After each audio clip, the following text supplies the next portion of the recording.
Hello दोस्तों, जैसा कि आप सभी जानते हैं कि पिछली क्लास में हमने high court, supreme court, PIL यानी कोर्ट से रिलेटेड जितने भी क्वेश्चंस आते हैं वो डिस्कस कर चुके थे। और इससे पहले हम लोग एग्जीक्यूटिव और लेजिस्लेटिव पढ़ चुके हैं, जिसमें हमने केंद्र स्तरीय शासन देख लिया, राज्य स्तरीय शासन देख लिया। अब हमको देखना है हमारा जो सबसे निचला है, जिसको स्थायी स्वशासन कहते हैं, लोकल सेल्फ गवर्नमेंट। अब लोकल सेल्फ गवर्नमेंट क्यों जरूरी है? लोकतंत्र में जब तक लोगों तक बात ना पहुंचे तब तक उसका कोई अर्थ नहीं है। तो पॉलिटिकल डिसेंट्रलाइजेशन ऑफ डेमोक्रेसी के लिए ले आया गया लोकल सेल्फ गवर्नमेंट। जब लोकल सेल्फ गवर्नमेंट की आप बात करते हैं तो सबसे पहला एक दिमाग में ख्याल आता है किसका? महात्मा गांधी का। और महात्मा गांधी का प्रभाव था जो संविधान के राज्य के नीति निर्देशक तत्व में जो सबसे इंपॉर्टेंट क्वेश्चन भी पूछता है वो है आर्टिकल 40। और आर्टिकल 40 क्या कहता है? आर्टिकल 40 ये कहता है कि ग्राम पंचायत का गठन करेगी कौन? करेगी सरकार को ये निर्देश देता है। राज्य के नीति निर्देशक तत्व क्या है? सरकार के लिए एक निर्देश है, इंस्ट्रूमेंट ऑफ इंस्ट्रक्शंस है। तो जब इंस्ट्रक्शन है तो वो इंस्ट्रक्शन देता है कि स्थायी स्वशासन की आप बात करिए, ये कहा गया है। अब अगली हमको ये समझना है कि स्थायी स्वशासन में इसकी शुरुआत, पहले इसका इतिहास पढ़ना है हमको थोड़ा सा, जो क्वेश्चन पूछता है। तो सबसे पहले भारत में स्थायी स्वशासन ले आए लॉर्ड रिपन। और कब ले आए? ये 1882 में ले आए। इसी वजह से इनको भारत के स्थायी स्वशासन का पिता भी कहते हैं, father of local self government in India. तो अगर आप यहीं पे लिख लीजिए फादर ऑफ स्थायी स्वशासन के, ये क्या है? पिता है। कौन? Lord Ripon. कब ले आया गया? 1882 में। तो गांधी जी का जब सपना था तो इसको साकार करने के लिए नेहरू को प्रधानमंत्री कौन बनाए? गांधी जी। तो नेहरू सोचे कि जब आप प्रधानमंत्री हमको बनाए हैं सबसे लड़के, तो हम आपको क्या करेंगे? गिफ्ट देंगे। तो उनके जन्मदिन पे गिफ्ट तो दिए, लेकिन गांधी जी के देहांत के बाद। तो 2 अक्टूबर 1959 को नागौर जिला, जो कहां पड़ता है? राजस्थान में, अस्थायी स्वशासन की शुरुआत होती है। और ये शुरुआत किसने किया? जवाहरलाल नेहरू ने। तो जब ये बातें चल रही हैं तो इसका ये बताइए कि आप इतनी बार पढ़े शेड्यूल में, शेड्यूल 11, 12, पार्ट 9, 9A, फिर ये क्यों जोड़ा गया? तो ये जो बातें हैं, ये जो चल रही, यहाँ स्थायी स्वशासन होना, आंध्र प्रदेश में स्वशासन होना, पहले भी ये संवैधानिक नहीं है, कॉन्स्टिट्यूशनलाइज नहीं था। इसको कॉन्स्टिट्यूशनलाइज करने के लिए हमने क्या किया? अनुसूचियों में बदलाव किए, उसके बाद संविधान के भाग में भी बदलाव किए। संविधान के भाग 9 में पंचायत है, ठीक, लेकिन 9A में क्या है? म्युनिसिपैलिटी, नगर पंचायत जिसको आप कहते हैं। और ये कब जोड़ा जाएगा? 74th अमेंडमेंट एक्ट 1992 में। क्यों? क्योंकि 12वीं अनुसूची से भी क्या जोड़ा जा रहा है? नगर पंचायत जोड़ा जा रहा है, म्युनिसिपैलिटी जोड़ी जा रही है। और यहां पे क्या जोड़ा जा रहा है? ग्राम पंचायत। तो देखिए, जब शहरी स्वशासन की बात होगी तो वो 74वें अमेंडमेंट एक्ट की बात है, और जब ग्रामीण स्वशासन की बात होगी तो वो 73rd में। इसीलिए आप क्वेश्चन जब देखते होंगे तो स्थायी स्वशासन से हर साल एक क्वेश्चन आता है। हाँ, आप ये सोच सकते हैं कि शेड्यूल 11 पूछा था, शेड्यूल 12 पूछा था, लेकिन वो पूछ क्या रहा है? स्वशासन ही तो पूछ रहा है। आपसे पूछना वो चाह रहा है कि आप ये बताइए कि लोकल सेल्फ गवर्नमेंट के बारे में आपको नॉलेज है या नहीं है। तो लोकल सेल्फ गवर्नमेंट के बारे में 11 शेड्यूल क्या कहता है कि 73rd अमेंडमेंट एक्ट 1992 से ये क्या हो गया? कॉन्स्टिट्यूशनलाइज हो गया। उसी तरीके से नगर पंचायत 12वें शेड्यूल में 74th अमेंडमेंट एक्ट 1992 से। अब एक क्वेश्चन ये पूछता है कि दोनों एक्ट आ तो गए, लेकिन लागू कब हुए? तो लागू हुआ ग्राम पंचायत वाला 24 अप्रैल 1993, और इसी दिन पंचायती राज दिवस भी हम मनाते हैं। तो आपसे 2 तरीके से क्वेश्चन पूछ सकता है, या तो ये पूछ ले कि ये बताइए कि ये लागू कब हुआ, या क्वेश्चन ये पूछ ले कि पंचायती राज दिवस बताइए किस दिन। तो आपको ये डेट इंपॉर्टेंट है। उसी तरीके से 12th वाला हुआ था 1 जून 1993। तो देखिए, मैंने पहले ही बताया था कि सिर्फ अगर सन पूछता है तो 1993, अगर आपसे डेट पूछता है तो आप डेट भी। तो कंफ्यूजन देखिए, इसमें तो कंफ्यूज मत होइएगा 1993 में, क्यों? क्योंकि उसके अगले ही साल हो गया। हाँ, डेट अलग अलग है, तो पंचायती राज दिवस से याद कर लीजिए 24 अप्रैल, और 1 जून आप याद कर लिए किसके लिए? नगर पंचायतों के लिए या म्युनिसिपालिटीज के लिए। अब आपको यह समझने वाली बात है कि जब ये सब चल रहा है तो ऐसी क्या बात हुई कि कॉन्स्टिट्यूशनलाइज करना पड़ा। ठीक, तो स्थायी स्वशासन के लिए कमिटीज बनाई गई। क्या बनाई गई? कमिटीज बनाई गई। कमिटीज हमको पढ़ना है, 1 मिनट रुक जाइए। हाँ, कमिटीज पढ़ना है, तो इसमें आप कमिटीज ध्यान से पढ़िए, क्योंकि कमिटीज से हर साल क्वेश्चन पूछता है, और पूछने के साथ साथ क्या पूछता है ये भी, और उसकी क्रोनोलॉजी भी पूछता है कि कौन सी कमिटी पहले आई, कौन सी कमिटी बाद में आई, या क्रोनोलॉजी से लगाइए, या किस कमिटी का क्या सुझाव था। ठीक, तो सबसे पहले हमने क्या पढ़ा इसमें कि 73rd अमेंडमेंट एक्ट से क्या जुड़ा? 11वां शेड्यूल जुड़ा। 74th से क्या जुड़ा? 12वां जुड़ा। और ये जुड़ा कब? 1992 में। ये भी 1992 में जुड़ा। उसके अलावा हमने क्या पढ़ा कि 73rd कब लागू हुआ? 24 अप्रैल 1993 को। और ये कब लागू हुआ? 1 जून 1993 को। ये हो गया। तो हम जब पढ़ रहे थे शेड्यूल 7, तो हमने देखा था ना, यूनियन लिस्ट में कुछ थे, कुछ स्टेट लिस्ट में थे, कुछ करंट लिस्ट में थे। और जब मैं आपको शेड्यूल पढ़ा रहा था तो मैंने आपको विषय बताए थे। याद करिए, मैंने आपको क्या किए थे कि इनके भी कुछ सब्जेक्ट्स होंगे, कुछ विषय होंगे जिन पे ये रूल करेंगे। ग्राम पंचायत को भी भाई आप ऑटोनॉमस, कैसे डिसेंट्रलाइजेशन होगा पावर का। देखिए, शक्ति का विकेंद्रीकरण करने ही के लिए ग्राम पंचायत लाया गया था, स्थायी स्वशासन, कि शक्ति किसी एक के हाथ में इकट्ठा ना रहे। इसके पीछे का तर्क यह था कि power corrupts and absolute power corrupts absolutely. इसका मतलब ये होता है कि शक्ति जो है आपको भ्रष्टाचारी बनाती है, और एब्सोल्यूट शक्ति, निरपेक्ष शक्ति आपको निरपेक्ष रूप से भ्रष्टाचारी बनाती है। तो ना आपके पास उतनी शक्ति रहेगी, जैसे मान लीजिए कि किसी एक व्यक्ति के हाथ में मैंने सारी शक्ति दे दी, तो वो उसका हर तरीके से मिसयूज कर सकता है ना। लेकिन यही शक्तियों को अगर हमने 3 हिस्सों में बांट दिया, तो चलिए मानिए ये भ्रष्ट हो गया, तो कम से कम ये 2 तो काम करेंगे।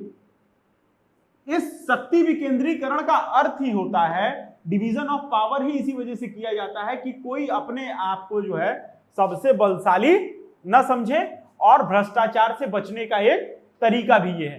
तो आप बताइए, हमने सब्जेक्ट बताया था, तो इसका सब्जेक्ट कितना था? 29, और इसका सब्जेक्ट कितना था? 18। सिंपल क्वेश्चन यहां से ऐसे भी पूछ लेता है कि विषय बता दीजिए आप हमको।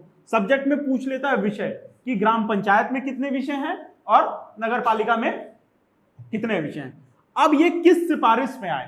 तो देखिए, ये सिफारिश में आए, पहली कमेटी बनी 1957 में बनी, 1957 में, सॉरी, कि कौन सी कमेटी? बलवंत राय मेहता। बलवंत राय मेहता, ये पहली कमेटी बनी। उसके बाद बनी अशोक मेहता। ये बनी कब? 1977 में, अशोक मेहता कमेटी। अभी इनके रिकमेंडेशन भी आपको पढ़ने हैं कि इन्होंने क्या कहा था, क्या रिकमेंड किया था। ठीक है, उसके बाद आए J.V.K. राव। अब कहीं कहीं आप V की जगह P भी देखेंगे, कुछ किताबों में J की जगह V की जगह P भी देखेंगे, तो घबराइएगा मत, वो सेम है। J.V.K. राव, J.P.K. राव सब बराबर है। और ये आए थे 1985 में। अब 1985 के बाद देखिए L.M. सिंघवी आए। L.M. सिंघवी, इनका था 1986, इसके जस्ट बाद। और उसके बाद P.K. थुंगन, ये है 1986 है ना, ये आ जाएंगे आपका 1988 में। आपको इतनी कमिटीज याद रखनी, सिर्फ यही कमिटीज नहीं, कमिटीज और भी हैं, लेकिन इतने से क्वेश्चन आता है। तो आपको ये कितनी कमिटी हुई? 5 कमिटियां आपको याद होनी चाहिए, और इसकी क्रोनोलॉजी याद होनी चाहिए। अब क्रोनोलॉजी याद होने के लिए आप जो है और भी कुछ कर सकते हैं, जैसे JVK हैं, इनके साथ क्या किया जा सकता है? अगर सबका इनिशियल ले लीजिए तो आप लिख सकते हैं, ये लिख सकते हैं। कुछ बन नहीं रहा है, लेकिन आप एक लिख सकते तो हैं, वैजल्पी या कुछ भी, आप जैसे भी आप याद करना चाहें, ये आपका बनेगा। तो इनिशियल से याद कर लीजिए। हाँ, ये मैं आपको श्योर करता हूं कि ये नहीं पूछता है, मैंने आपको क्रोनोलॉजी के लिए मैंने ये लिख दिया है, इसका सन नहीं पूछता है कि कौन सी किस ईयर में आई थी। हाँ, लेकिन अगर आपको याद है, मान लीजिए नेक्स्ट ईयर क्वेश्चन फॉर्म हो गया, ऐसा तो है नहीं कि लिखा है कि ये चीज हम नहीं पूछेंगे। तो अगर आप पढ़ ही रहे हैं आप इसकी क्रोनोलॉजी, क्योंकि इसकी क्रोनोलॉजी बहुत बार पूछता है, ये याद रखिएगा। मैक्सिमम ऑफ द टाइम ये कहता है कि अरेंज करिए, नामों को उथल पुथल कर देगा और कहेगा क्रम से सजाइए। क्रोनोलॉजिकल ऑर्डर में असेंडिंग में भी कर सकता है और डिसेंडिंग में भी कर सकता है। अगर डिसेंडिंग में करेगा उल्टा चलेंगे। टीके थुंगन, एलन सिंघवी, जेवीके राव, उसके बाद अशोक मेहता और बलवंत मेहता। अब देखिए इनकी सिफारिश क्या थी। तो बलवंत राय मेहता ने कहा था कि 3 टियर होना चाहिए। कैसा होना चाहिए? 3 टियर। 3 टियर का मतलब होता है 3 चरण में होना चाहिए, और अभी हमारा जो है वो 3 टियर में ही है। जैसे आप देखेंगे, पहले ग्राम, ठीक, फिर ब्लॉक स्तर पे, फिर जिला स्तर पे ये होता है। ये क्या है? ये 3 टियर है। इसी तरीके से नगर प्रशासन में भी है। तो लेकिन अशोक राय मेहता ने क्या कहा था? 2 टियर, 2 चरण में, ठीक, और यही दोनों पूछता, ठीक। सिंघवी ने कहा था कि इसको कॉन्स्टिट्यूशनलाइज कर दीजिए। सिंघवी ने क्या कहा था कि ये जो आप जितनी नगर पंचायत की बात कर रहे हैं, इसको संवैधानिक दर्जा दे दीजिए। अगर आप संवैधानिक दर्जा दे देंगे तो ये चीज हो जाएगी कंफर्म ना कि भाई हाँ ये क्या हो रहा है। जैसे आपने फंडामेंटल राइट क्या है हमारा? संवैधानिक है, उसकी बात हर जगह है। जब आप इसको संवैधानिक कर देंगे तो एक प्रोसीजर अच्छे से चलने लगेगा, सारा कंप्लीट। उसी के साथ जीवीके राव ने कहा था कि पंचायत जो है क्या है? बिना जड़ की घास है, कमजोर पंचायत। अगर हम पंचायत को ये शक्तियां न दें, 29 सब्जेक्ट न दें, सिर्फ नाम का पंचायत बना दें, तो पंचायत का कोई अर्थ है? तो इसके लिए जीवीके राव का एक कथन था कि कमजोर पंचायत जो है, आप लिख लीजिए, मैं बोल दे रहा हूं, कमजोर पंचायत बिना जड़ की घास है। अब ये स्टेटमेंट बोल देता है कि कमजोर पंचायत बिना जड़ की घास है। ये किसका स्टेटमेंट है? ये किसका स्टेटमेंट है? जीवीके राव का। यहां डबल ए हो गया है, आप यहां पे ओ कर लीजिए, जीवीके राव का। अब हमको ये समझना है कि इसका आर्टिकल क्या है, ठीक। तो इसका आर्टिकल है आर्टिकल 243। अब 243 में तो सब आ जाता है, नगर पंचायत भी आ जाता है और ग्राम पंचायत भी आ जाता है। तो यहां पे ले लीजिए ओ तक, 243 में ओ तक क्या है? यह है आपका ये, ठीक। अब हमको समझने वाली बात यह है कि नगर पंचायत और ग्राम पंचायत, ये दोनों जो हैं, नगर स्वशासन और ग्राम स्वशासन, इन दोनों का टेन्योर पूछता है। क्या पूछता है? टेन्योर। दोनों का टेन्योर क्या है? 5 साल। 5 साल बाद प्रधानिक चुनाव होता है ना, सभासदिक चुनाव, ये सब कब होता है? 5 साल बाद होता है, ठीक। अगर टेन्योर के साथ साथ जो क्वेश्चन बनता ये है कि इसका चुनाव कराता कौन है, ठीक। तो ये बताइए कि लोकसभा का चुनाव कौन कराता है, राज्यसभा का चुनाव कौन कराता है, और बाकी विधायकों का, विधानसभा का चुनाव कौन कराता है? तो विधानसभा का और लोकसभा का चुनाव कराता है इलेक्शन कमीशन ऑफ इंडिया। लेकिन इलेक्शन कमीशन ऑफ स्टेट जो है, इलेक्शन कमीशन ऑफ स्टेट, वो चुनाव कराता है ग्राम पंचायत और नगर पंचायत का। ये चीज याद रखिएगा। तो आप ये मत सोचिएगा कि स्टेट लिखा है तो ये विधानसभा का कराएगा। ये चीज अपने दिमाग में यहां बैठा लीजिए। लड़कों से गलती यही होती है कि स्टेट लिखा है तो वो सोचते हैं कि ये विधानसभा का, विधायकों का जो चुनाव होता है वो स्टेट की इलेक्शन कमीशन नहीं कराती है, वो इलेक्शन कमीशन ऑफ इंडिया ही कराता है। जो आप मुख्यमंत्री और विधायक चुनते हैं, आप तो मुख्यमंत्री नहीं चुनते, लेकिन आम भाषा में लोग कहते हैं जो आप सरकार राज्य के लिए चुनते हैं, वो चुनाव कराने वाला है election commission of India, ECI, ठीक। ग्राम पंचायतों के स्थायी स्वशासन के चुनाव के लिए इलेक्शन कमीशन ऑफ स्टेट बनाया गया। इसका मुख्य काम क्या है? स्थायी स्वशासन का चुनाव करना।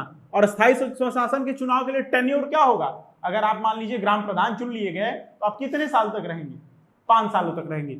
मान लीजिए कि कोई बुजुर्ग व्यक्ति जो है ग्राम प्रधान चुना गया और उसका कार्यकाल के बीच में ही क्या हो गया? देहांत हो गया, डेथ हो गई। हो सकता है स्वर्गवास हो जाए या फिर वो कयामत के दिन मिले, कुछ भी हो सकता है। तो अब आपको ये बताइए कि कितने महीने के अंदर चुनाव करा लेना है, आपको नया चाहिए। तो स्थायी स्वशासन भी ये नहीं कि प्रधान है तो छोटी स्तर की बात है, तो नहीं, 6 महीने के अंदर आपको चुनाव कराना है। कितने दिन के अंदर? 6 महीने के। ये क्वेश्चन सीधे पूछता है कि कितने दिनों के अंदर आपको कराना है, तो वो कराना है 6 महीने के अंदर। अब इससे ज्यादा अब सीधे आर्टिकल में क्वेश्चन पूछता है। आर्टिकल से क्वेश्चन क्या पूछता है कि 243 का डी, 243 का डी ये कहता है कि आप रिजर्वेशन देंगे किसको? महिलाओं को, शेड्यूल कास्ट को, शेड्यूल ट्राइब को। और महिलाओं के रिजर्वेशन की बात में ये सीधे पूछता है कि स्थायी स्वशासन में महिलाओं का कितना रिजर्वेशन है। तो हमने आपको पहले भी बताया था कि महिलाओं की जब रिजर्वेशन की बात आए तो ये 2 तरीके से लिखता है, या तो 1/3 लिखता है वुमेन्स रिजर्वेशन, या 33.3%, यही होगा ना।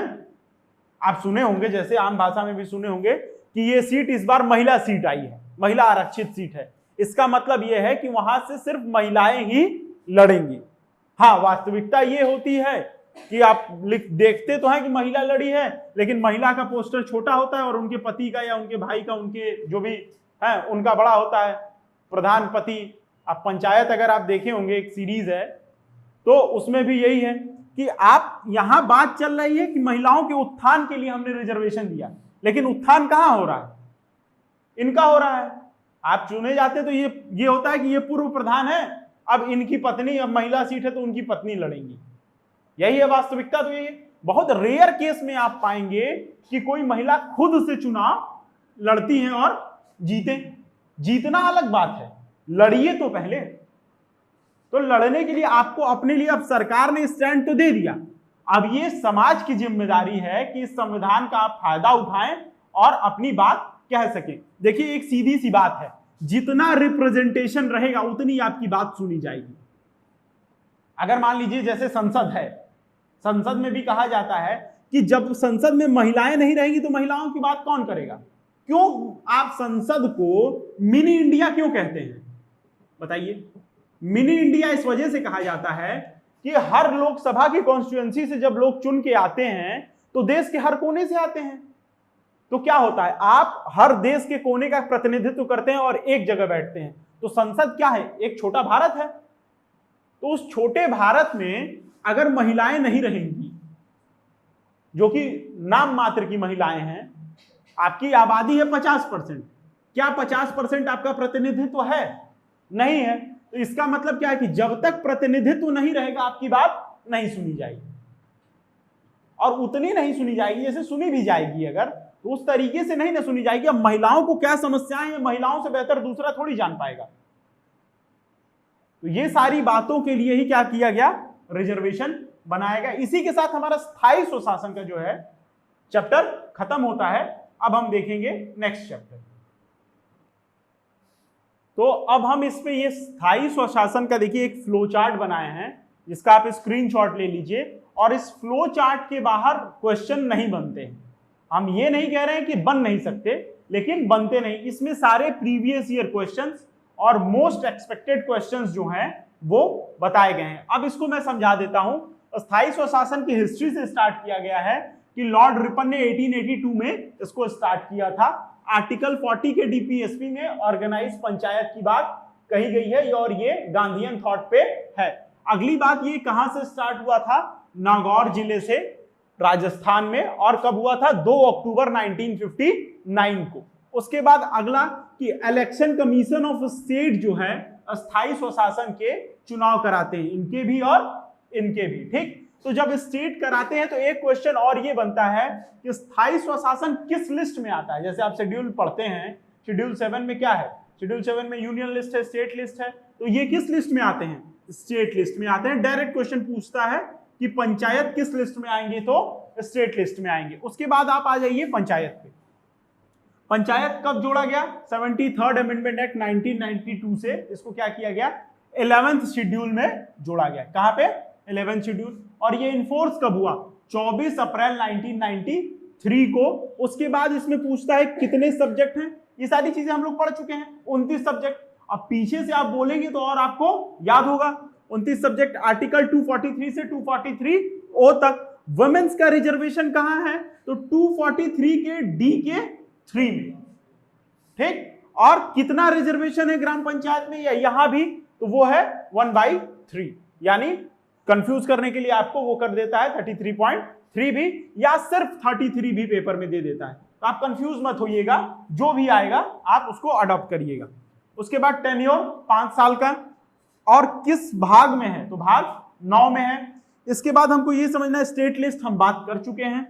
बचा कि अगर मान लीजिए कि कुछ अनहोनी हो जाती है तो कितने दिनों में चुनाव कराना है हमको, 6 महीने में नया इलेक्शन करा लेना है, और पंचायत त्रिस्तरीय होना चाहिए। इसकी बात किसने कही थी, बलवंत राय मेहता ने 1957 में। द्विस्तरीय की बात अशोक मेहता ने कही थी, और क्रोनोलॉजी आता है तो आप क्रोनोलॉजी भी याद कर लीजिएगा। और ग्राम पंचायत में चुनाव लड़ने के लिए आपको कितनी उम्र होनी चाहिए, आपकी 21 साल। अब देखिए 3 टियर में है ये दोनों, आप समझ रहे हैं। 3 टियर का मतलब है कि एक चरण ये, फिर ये, और फिर ये, यही होता है। जैसे यहां पे ग्राम स्तर, ब्लॉक स्तर और जिला स्तर। तो इसमें समझने वाली बात ये कि जो ग्राम स्तर का चुनाव है वो क्या है, प्रत्यक्ष होगा। और यहां भी जो वार्ड लेवल का चुनाव है वो कैसा होगा, प्रत्यक्ष होगा, ठीक। तो वो चुनाव डायरेक्ट इलेक्शन से होगा। अब आ जाइए शहरी स्थानीय स्वशासन पे। शहरी स्थानीय स्वशासन में सबसे पहले हमको ये जानना है कि इसको कॉन्स्टिट्यूशनलाइज किया गया 74th अमेंडमेंट एक्ट 1992 से। लागू कब हुआ, 1 जून 1993 को। और इसका भाग क्या है, 9A। अब 9A भी किससे जोड़ा जाएगा, इसी से जोड़ा जाएगा। इसी के साथ अगर 9B आपसे पूछ ले तो आप जानते ही हैं कि कोऑपरेटिव सोसाइटीज है, और इसकी भी उम्र क्या होगी, 21 साल। सब्जेक्ट कई बार पूछा है, सिर्फ सीधे सब्जेक्ट पूछ लेता है कि ये बताइए कि शहरी स्वशासन का कितना सब्जेक्ट हो गया और यहां पे कितना सब्जेक्ट हो गया। तो यहां 29 और यहां 18, और इसकी भी टेन्योर 5 साल, और ये किस शेड्यूल में है, 12th में। और पार्ट क्या है, 9A, और बाकी इनका भी चुनाव यही कराएंगे। ये सारी चीजें तो आपको कॉमन हो जाएंगी। अब आप समझ गए। इसी के साथ जो है ये पूरा चैप्टर समाप्त होता है। धन्यवाद।